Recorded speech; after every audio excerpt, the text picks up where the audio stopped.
Third party insurance ಮತ್ತು comprehensive ಇನ್ಶೂರೆನ್ಸ್ನ ಏನೇನು ಡಿಫ್ರೆನ್ಸ್ ಇದೆ ಅದನ್ನು ನಿಮಗೆ ತಿಳಿಸ್ಕೊಡ್ತೀನಿ. First point, only damage caused to others vehicle by your vehicle is covered.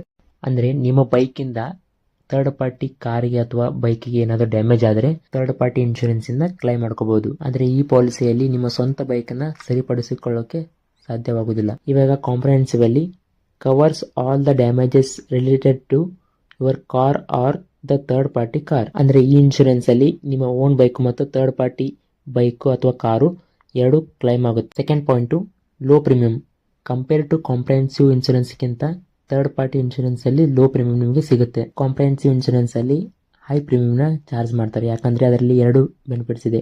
ಒಂದು ಓನ್ ವೆಹಿಕಲ್ ಮತ್ತು ಥರ್ಡ್ ಪಾರ್ಟಿ ವೆಹಿಕಲ್ ಎರಡು ಕವರ್ ಆಗುತ್ತೆ ಅದರಲ್ಲಿ. Third point, does not cover own damages and comprehensive ಅಲ್ಲಿ ಕವರ್ಸ್ ಓನ್ ಡ್ಯಾಮೇಜಸ್. ಇದು already ನಿಮ್ಗೆ ಹೇಳಿದ್ದೀನಿ ಇವಾಗ.